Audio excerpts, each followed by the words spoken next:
Okay, so here we are in the hallway with the AC handler. This is the internal light. Here we go.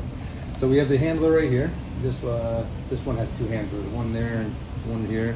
One controlling the second floor, one controlling the first floor. This one, second one, might be controlling the second floor. Haven't determined that yet, but I wanted to show you what's new on residential construction.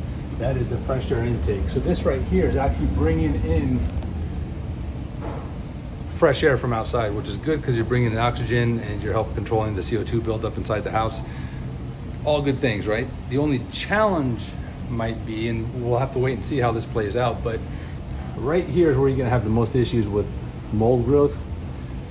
All the condensing is happening right here, which means that the air that hits this area right here is gonna be rife with humidity.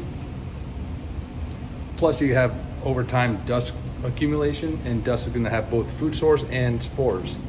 So you got your humidity source right here, which is intermittent fresh air from outside, and here in Florida we got a lot of humidity. Right into the AC closet, sucking right up and condensing right here. They just changed that code, and you'll see in another video, or I'll cut to exactly when they changed it and what the code says. But this is all new construction right here. Great idea, just maybe more ideally to have a dehumidifier in between the source of the air on the outside and where it goes into the closet. Last house that we owned, that's where you installed in the attic, to bring in fresh air and to dehumidify it, and to dehumidify on top of that the interior air. So that way you don't have a buildup of moisture, especially in the most prone areas, which is gonna be right here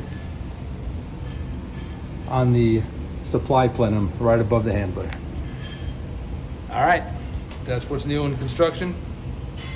Let us know what's going on in your neck of the woods. Have a good one.